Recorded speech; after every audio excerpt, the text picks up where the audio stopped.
Bab 280 Kak Valentino. Tolong aku. Kamu mau apa? Pinjam uang untuk naik bus? Samantha mendelik ke arah Valentino. Fufut. Yang benar saja, apa uang untuk naik bus saja kalian tidak punya? Kalau begitu, aku berikan 2.000 padamu. Aku berikan 4.000, kata seorang yang lain. Valentino tidak menunjukkan ekspresi apapun di wajahnya. Dia juga tidak memedulikan Samantha dan yang lainnya. Kamu boleh pergi, ucap Valentino kepada Marvin yang ketakutan. Kerusakan mobil Bentley ini tidak parah. Jika Marvin harus ganti rugi, Marvin masih sanggup. Apa? Marvin melongo, orang-orang di sekelilingnya juga melongo.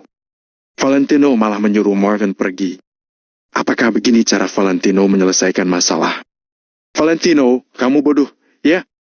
Kenapa kamu membiarkan penjahat lari? Kamu ingin mencelakai Marvin? Kata Alan sambil menggertakkan gigi. Orang-orang mengangguk. Membiarkan penjahat pergi merupakan perbuatan kriminal.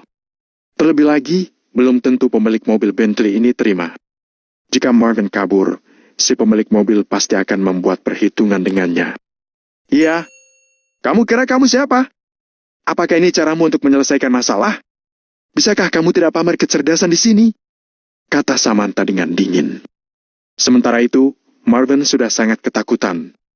Dia bahkan tidak berniat memikirkan kenapa Valentino menyuruhnya pergi begitu saja. Valentino mengernyitkan alis.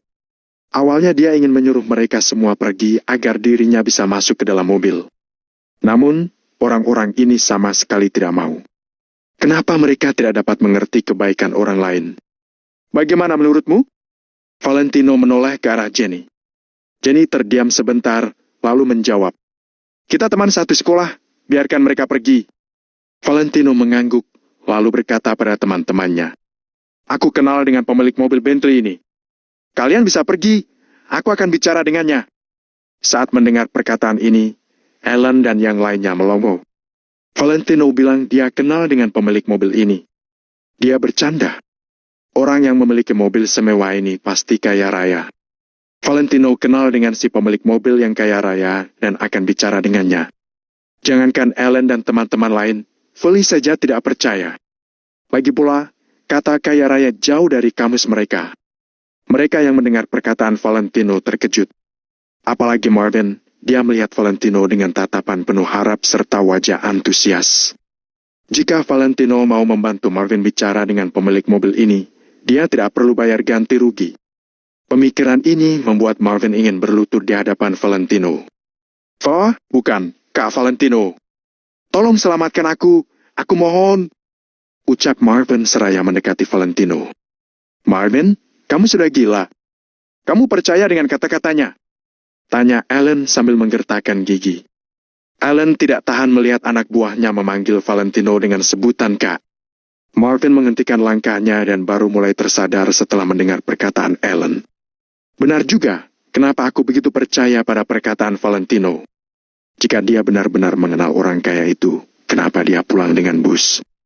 Bukankah dia bisa meminta orang itu mengantarnya dengan mobil?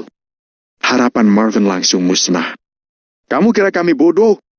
Kalau aku bilang aku mengenal pemilik Maple Rain Real Estate, apakah kalian mempercayainya? Ejek Samantha. Benar. Siapapun bisa membual. Aku juga bisa bilang pemilik mobil Bentley adalah pamanku. Hah? Ucap seorang anak muda sambil tertawa keras. Jenny tidak mengatakan apa-apa. Dia ingin melihat apa yang akan dilakukan Valentino. Valentino, benarkah kamu mengenal pemilik mobil Bentley? Kalau memang demikian, panggil orang itu agar kami berjumpa dengannya. Kata Alan sambil tersenyum dingin. Valentino hanya menatap Alan dan tidak bermaksud untuk bergerak menghubungi si pemilik mobil. Kenapa? Tidak mau? Atau tidak tahu nomor teleponnya? Kemari, aku akan membacakannya untukmu. Biar aku lihat dulu apakah ada nomor telepon bengkel di sini. Ejek seorang pemuda. Aku tidak perlu memanggil pemilik mobil ini. Jawab Valentino. Karena kamu tidak mengenalnya? Ejek Alan. Karena akulah pemilik mobil ini. Jawab Valentino. Alan tertegun, lalu tertawa keras. Valentino, kamu kebanyakan minum. Ya, sepertinya kamu mabuk. Kenapa kamu tidak sekalian mengatakan Hotel Four Seasons ini adalah milikmu? Atau kamu adalah pemilik Maple Rain Real Estate, perusahaan terbesar di kota Neo? Kata Alan sambil tertawa. Tidak hanya Alan, Marvin dan yang lainnya juga ikut tertawa, kecuali Jenny dan Feli. Mereka seakan mendengar lelucon paling konyol di dunia, yaitu Valentino yang menyebut dirinya sebagai pemilik mobil Bentley Malsen. Mobil panjang seharga 12 miliar itu milik Valentino Wijaya. Mana Alan percaya? Tot. Di antara gelak tawa Alan dan anak buahnya, tiba-tiba lampu mobil Bentley Malsen berkedip 2 kali disertai suara alarm mobil. Tawa orang-orang lenyap. Perkataan yang mengejek Valentino juga terhenti. Mobil itu menyala. Pemilik mobil, apakah pemilik mobil sudah datang? Mereka berpaling, mencari-cari si pemilik mobil. Marvin seperti disengat listrik, dengan susah payah dia menggerakkan kepalanya untuk mencari keberadaan pemilik mobil itu. Hatinya bertekad untuk berlutut, memohon ampun di hadapan orang tersebut. Akan tetapi, setelah melihat ke sana kemari, mereka tidak melihat kemunculan orang lain. Alan, kamu polos sekali. Tahukah kamu kenapa Mario begitu sungkan terhadapku? Tahukah kamu kenapa dia bisa ditekan olehku hingga tidak mampu mengangkat kepalanya? Valentino melihat Alan dengan tatapan rasa kasihan. Tanpa menunggu jawaban Alan, Valentino berjalan ke arah mobil Bentley itu di hadapan semua orang. Jenny tidak mengatakan apa-apa. Dia menarik tangan Feli untuk mengikuti Valentino. Kenapa, Jenny? Tanya Feli bingung. Bukankah Valentino menyuruhmu untuk ikut dengan kami? Bisik Jenny sambil terus menarik tangan Feli. Tak, tapi stasiun bus bukan di sana. Ucap Feli bingung. Tidak perlu naik bus, kata Jenny sambil terus menarik tangan Feli untuk mengikuti Valentino. Melihat Valentino berjalan ke arah mobil Bentley, Alan dan yang lainnya tidak sempat memikirkan perkataan Valentino yang sebelumnya. Kamu mau apa, Valentino? Tanya Alan sambil tersenyum dingin. Untuk menunjukkan padamu bahwa aku pemilik mobil. Jawab Valentino sambil memegang gagang pintu mobil. Kamu? Alan melongo, lalu tertawa. Pura-pura. Silakan lanjutkan sandiwaranya. Kalau kamu memang pemilik Bentley Malsen ini, aku akan memanggilmu kakek. Tapi aku tidak ingin punya cucu sepertimu. Valentino mengeluarkan kunci mobil dan menekannya. Silakan memindai sidik jari Anda. Di saat bersamaan, pegangan pintu bagian kemudi tiba-tiba bergerak dan membuka sebuah lubang. Rupanya, itu adalah lubang fingerprint. Lubang tersebut memancarkan cahaya biru. Semua yang melihatnya tertegun. Mata mereka terbelalak melihat gerak-gerik Valentino. Bab 281 pemilik Bentley mengejutkan semua orang. Kunci yang ada di tangan Valentino. Pada saat ini, jantung semua orang sedang berdegup kencang. Sementara mulut Marvin sedang ternganga lebar dan matanya terbelalak lebar. Saat ini dia sedang berdiri di samping Bentley, jadi bisa melihatnya lebih jelas kalau kunci yang ada di tangan Valentino adalah kunci mobil Bentley Malsen. Di bawah pandangan semua orang, Valentino mengulurkan tangannya dengan pelan, lalu meletakkan jarinya di pemindai sidik jari. Sidik jari berhasil dipindai. Halo, Tuan. Suara robot wanita terdengar dari dalam mobil, kemudian pintu mobil terbuka secara otomatis. Melihat kejadian ini, semuanya kembali termangu. Ternyata Valentino sungguh bisa membuka pintu mobil ini. Ternyata Valentino adalah pemilik Bentley ini. Valentino berjalan masuk ke mobilnya, lalu pintunya kembali tertutup secara otomatis. Setelah itu, jendela mobilnya pun diturunkan. Naiklah, ucap Valentino kepada Jenny dan Feli. Kini Feli sungguh tercengang dan sangat bengong. Pada akhirnya, Jenny yang menariknya naik mobil. Barulah dia naik. Feli merasa seperti sedang bermimpi ketika duduk di dalam mobil semewah ini. Mobil yang harganya belasan miliar ini ternyata milik Valentino. Sedangkan orang-orang yang ada di luar mobil juga tampak kaget dan tercengang. Terutama Samantha dan Alan. Ulukan dan sindiran yang mereka lontarkan kepada Valentino tadi, kini telah menjadi pisau yang menusuk hati mereka berdua. Pisau itu malah lebih mirip tamparan keras yang menampar wajah mereka. Sedangkan orang lain hanya termangu di tempat. Hingga Valentino memanaskan mobil dan menekan klakson, orang-orang yang berdiri di depan mobil baru tersadar dari lamunan mereka. Setelah itu, semuanya tanpa ragu memberi jalan untuk Valentino. Karena kamu adalah teman Jenny, aku tidak akan menyuruhmu memperbaiki mobilku. Tapi kalau kamu pintar, seharusnya tahu apa yang harus dilakukan. Valentino menatap Marvin dengan datar. Iya, iya. Terima kasih, Kak Valentino. Terima kasih, Kak. Marvin terus menganggukkan kepalanya. Marvin sungguh berterima kasih kepada Valentino. Kalau Valentino ingin mempermasalahkan hal ini, maka dia pasti tidak akan sanggup membayarnya. Valentino pun lanjut mengemudi dan melewati orang-orang itu. Banyak orang yang menundukkan kepala mereka, seolah takut kalau Valentino akan mengenali mereka. Kalau sampai Valentino dendam terhadap mereka, mereka pasti akan mati mengenaskan. Sedangkan banyak wanita yang menatap Valentino dengan berbinar-binar. Sebelumnya, Valentino adalah sampah bagi mereka, sedangkan sekarang, Valentino adalah putra konglomerat hebat yang mereka kagumi. Putra konglomerat seperti Alan, bahkan tidak pantas bekerja sebagai pembantu Valentino. Kalau saja bisa memiliki sedikit hubungan dengan Valentino. Beberapa wanita itu semakin bersemangat ketika memikirkan hal ini. Saat melihat sisi samping wajah Valentino, mereka merasa dia sangat tampan dan ingin melemparkan diri mereka ke pelukan Valentino. Namun, Valentino sama sekali tidak memberikan kesempatan kepada mereka. Dia segera menginjak pedal gas, Bentley Malsen itu sontak melaju cepat dari hadapan semua orang bagaikan seekor cita hitam. Hanya dalam beberapa detik, semua orang yang ada di sana hanya bisa melihat lampu belakang mobil Valentino. Semuanya hanya diam di tempat dalam waktu yang cukup lama.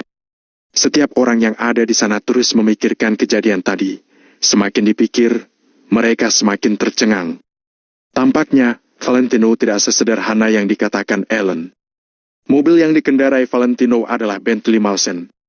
Kalaupun Valentino hanya mengandalkan istrinya, maka itu berarti keluarga Kusumala yang membelikan mobil semewah ini untuknya. Hanya Alan yang raut wajahnya tampak sangat masam. Dia juga menggertakkan giginya dengan keras. Tangannya terus terkepal erat, lalu dibuka. Dia sedang berusaha meredam amarah yang ada di hatinya. Astaga! Valentino tampan sekali. Kalian lihat tidak? Ucap seorang wanita berambut panjang. Iya, tampan sekali dan sangat kaya. Tapi ku dengar Valentino adalah kakak iparnya Jenny, sayangnya dia sudah menikah. Memangnya kenapa kalau sudah menikah? Kalau aku bisa bersama orang sekaya dirinya, jadi selingkuhannya pun aku bersedia. Mendengar ucapan beberapa wanita itu, Samantha hanya diam saja. Akan tetapi dia juga setuju, kalau saja dia punya kesempatan seperti itu, dia juga bersedia menjadi selingkuhan Valentino. Setelah itu, mereka membahas kejadian tadi sambil meninggalkan Hotel Four Seasons. Mereka sudah tidak berniat untuk bersenang-senang lagi setelah mengalami kejadian seperti itu. Hal ini tidak bisa dibiarkan begitu saja. Alan menggertakkan giginya. Karena Valentino, hari ini Alan telah mempermalukan diri sendiri, ditambah lagi dia baru dihajar oleh Mario. Bagaimana mungkin hal ini dibiarkan begitu saja? Kak Alan, Valentino seharusnya bukan orang sembarangan. Bagaimana kalau kita lupakan saja? Tanya Marvin dengan hati-hati setelah diam sejenak. Valentino tidak menyuruhmu ganti rugi, jadi kamu sangat berterima kasih padanya, ya? Alan menatap Marvin dengan dingin. Marvin segera menunduk dan tidak berani mengatakan apapun. Namun, Marvin tetap sangat berterima kasih pada Valentino. Kalau bukan karena Valentino, dia harus bangkrut baru bisa mengganti rugi Bentley tadi. Di dalam Bentley, Valentino hanya menyetir dalam diam, sementara Feli dan Jenny duduk di kursi belakang. Feli dari tadi diam-diam melirik Valentino. Dia ingin mengatakan sesuatu, tapi tidak berani membuka mulutnya. Jenny, sebenarnya kakak iparmu itu siapa? Pada akhirnya Feli sudah tidak tahan lagi dan bertanya pada Jenny sambil berbisik di telinganya. Aku juga tidak tahu. Jenny diam sebentar, lalu menjawab dengan jujur. Sebelumnya Jenny masih bisa menebak-nebak sedikit tentang Valentino, tapi sekarang dia sama sekali tidak bisa. Setelah masalah hari ini, Jenny sungguh tidak bisa menebak Valentino. Tidak perlu membahas Cindy yang merupakan putri dari keluarga Cendana, bahkan Mario, tuan muda dari grup laki yang menduduki posisi 10 besar di kota Neo, pun bersikap segan terhadap Valentino. Meski Mario terus mengatakan bahwa semua itu demi Jenny, tapi Jenny tahu kalau dirinya masih belum sehebat itu. Bisa dibilang dia dan Mario tidak pernah berbicara sebelumnya. Awalnya Jenny mengira dia sudah lumayan berhasil menebak Valentino. Kini dia tiba-tiba tersadar bahwa Valentino semakin misterius. Setelah mengantar Feli pulang, Jenny pun menanyakan pertanyaan yang mengganjal di hatinya. Valentino, sebenarnya apa hubunganmu dengan Hendrik dari Maple Rain Relaxstad? Jenny sedang menatap spion belakang mobil untuk mengamati ekspresi Valentino. Teman, hubungan kami lumayan akrab, jawab Valentino dengan nada datar. Mario dan Kak Cindy sangat sungkan padamu juga karena Hendrik?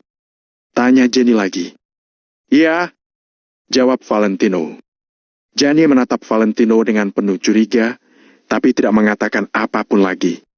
Robert pernah memberitahu Jenny kalau Valentino dan Hendrik sedang bekerja sama demi merebut bisnis keluarga Kusuma. Mendengar hal itu, Jenny juga setengah percaya, setengah curiga.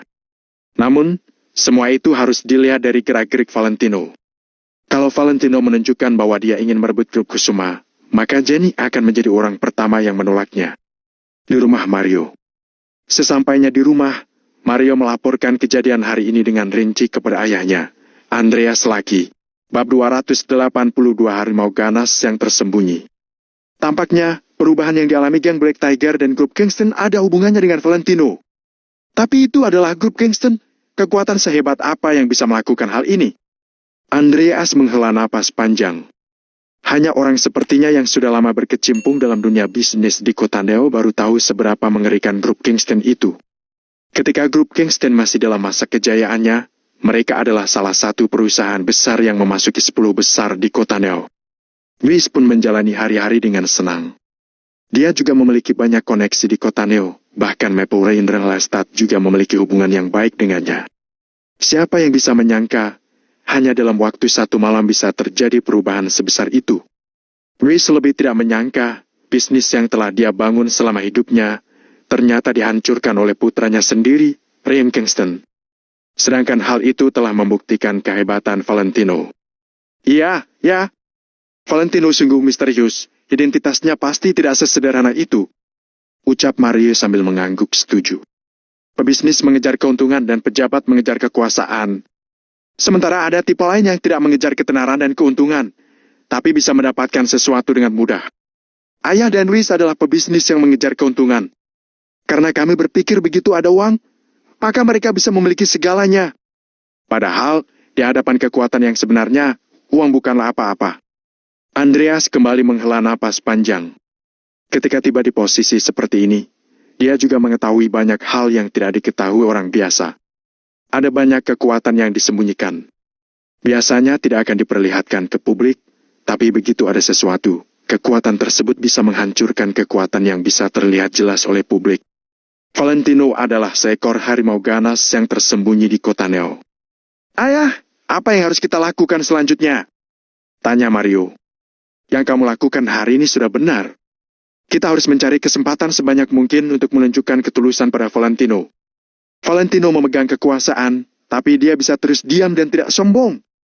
Dia melakukan sesuatu dengan sangat rendah hati, kelak pasti bisa memiliki pencapaian besar. Seluruh kota Neo pasti bisa berada di bawah kendali Valentino. Ayah juga menebak kalau tujuannya tidak akan sesederhana itu. Kalau grup laki ingin terus bertahan, kita harus bergantung pada Valentino. Mata Andreas tampak berbinar sambil menganalisis situasi saat ini. Mario juga terus mengangguk. Dia sepemikiran dengan ayahnya. Besok, kamu pergi menyiapkan hadiah dan mewakili ayah untuk memberikannya kepada Tuan Valentino. Kurasa dia pasti mengerti dengan maksud ayah. Ingat, hadiahnya harus bernilai. Pesan Andreas. Baik, jawab Mario tanpa ragu. Malam hari, di rumah Angel. Selesai makan malam, Valentino duduk di sofa sambil mengirim pesan kepada Danu. Danu setiap hari akan melapor kondisi pekerjaan kepada Valentino. Rencana meteor sedang dijalankan dengan lancar. Sementara Jenny segera beres-beres, lalu kembali ke kamarnya dan bersiap untuk melakukan siaran langsung. Valentino yang berada di ruang tamu bisa mendengar Jenny sedang menceritakan kembali acara reuni tadi kepada pengunjung siaran langsung. Beberapa saat kemudian, Angel yang sedang mengenakan baju tidur berwarna biru muda pun keluar dari kamar. Valentino menyimpan ponselnya, kemudian menatap Angel sembari tersenyum. Ekspresi wajah Angel tampak sangat serius, seperti ada masalah yang sedang mengganggu pikirannya. Valentino, Jenny sudah menceritakan masalah reuni tadi kepadaku. Ucap Angel dengan terus terang. Valentino mengangguk tanpa mengatakan apapun. Dia tahu kalau masih ada yang ingin dikatakan Angel. Kamu kenal dengan Cindy, bahkan kenal dengan Mario? Tanya Angel sambil mengernyit. Mereka yang mengenaliku. Jawab Valentino setelah diam sesaat. Lalu, bagaimana mereka bisa mengenalimu? Hanya karena kamu kenal dengan Hendrik. Selesai bicara, Angel kembali bertanya tanpa menunggu jawaban dari Valentino. Oh ya, aku sudah membicarakan hal itu dengan ibu. Saat aku diculik, Ryan, Riz pernah datang ketika aku sedang tidak sadarkan diri, kan? Sementara Riz berlutut minta maaf padamu. Begitu mengungkit hal itu, Angel seperti sedang bermimpi. Ketika Mary menceritakan kejadian itu padanya, Angel seketika termangu. Perusahaan Riz berada di peringkat 10 besar di kota Neo. Belum lagi dengan aset pribadinya, Riz berhasil menduduki peringkat 10 besar sebagai orang terkaya di kota Neo. Bagaimana mungkin orang sehebat itu bisa berlutut untuk minta maaf pada Valentino? Valentino, siapa sebenarnya dirimu? Meski pertanyaan ini sudah dilontarkan oleh Angel beberapa kali, kini dia tidak tahan untuk bertanya lagi. Riz berlutut untuk meminta maaf padaku karena Rain berada di tanganku. Dia hanya mencemaskan keselamatan Rain. Jawab Valentino setelah tertegun sejenak. Lalu, bagaimana dengan Rain? Tanya Angel langsung. Sudah mati. Jawab Valentino dengan datar sambil menatap Angel. Apa? Angel seketika membelalakan matanya dan menatap Valentino dengan tidak percaya. Rain Kingston sudah mati. Kamu membunuh Rain? Angel sangat terkejut. Valentino membunuh seseorang. Aku akan melenyapkan semua orang yang berani melakukan hal itu padamu. Tidak peduli siapapun dia. Ekspresi Valentino tampak tenang, tapi nada bicaranya sangat tegas dan serius. Angel terdiam selama beberapa saat sebelum akhirnya tersadar kembali. Angel merasa perbuatan Valentino agak berlebihan, tapi di sisi lain, dia sangat tersentuh dengan ucapan Valentino. Lalu bagaimana dengan grup Gaston? Apa itu ada hubungannya denganmu juga? Tanya Angel. Iya, aku memberitahu Hendrik tentang hal itu. Jawab Valentino sambil mengangguk. Angel menghela napas dalam. Ternyata memang Valentino yang melakukan beberapa hal itu. Angel tidak tahu perasaan apa yang sedang dia rasakan saat ini. Dia hanya merasa pikirannya sangat kalut dan juga sangat kaget dengan tindakan Valentino. Akan tetapi, di sisi lain, semua hal yang dilakukan Valentino ini demi dirinya, jadi Angel sangat terharu. Apa maksudmu? Sebenarnya apa salahku? Pada saat ini, mereka bisa mendengar teriakan penuh amarah dari kamar Jenny. Suaranya juga cukup besar. Angel dan Valentino menoleh pada saat bersamaan, keduanya menatap ke arah kamar. Mereka melihat Jenny sedang membuat siaran langsung di komputernya. Di layar komputer ada 2 ruangan siaran langsung dan ada seorang host wanita. Tampaknya Jenny bertengkar dengan seseorang lagi. Biar kulihat. Angel bangkit dari sofa. Sebelum pergi, Angel berkata, Valentino, tidak peduli apa yang dikatakan orang lain, aku akan percaya padamu. Tapi aku harap kamu juga jangan mengecewakanku. Selesai bicara, Angel langsung berjalan menuju kamar. Valentino agak tidak mengerti dengan ucapan Angel, tapi alasan yang bisa dia pikirkan adalah, pasti ada orang yang mengatakan sesuatu tentang dirinya di hadapan Angel. Namun, Valentino tulus terhadap Angel dan tidak pernah berniat untuk mencelakainya. Jadi Valentino tidak merasa dirinya bersalah. Di dalam kamar, Jenny sedang menatap layar komputer dengan marah dan cemberut. Aku tidak punya dendam denganmu, kan? Saat itu kamu yang kalah dalam pertandingan, tapi kini kamu malah menyuruh penggemarmu untuk memarahiku? Host yang sedang menggabungkan ruangan siarannya dengan Jenny adalah Gigi, host yang saat itu kalah dalam pertandingannya dengan Jenny. Makanya hari ini aku mencarimu untuk bertanding lagi. Coba kamu panggil penggemarmu itu. Cibir Gigi dengan dingin. Ada apa, Jenny? Tanya Angel yang mencemaskan Jenny. Hah? Datang lagi wanita jelek lain. Kalian kakak beradik sungguh jelek. Begitu melihat wajah Angel, Gigi tertegun sejenak sebelum memarahi Angel dengan cemburu.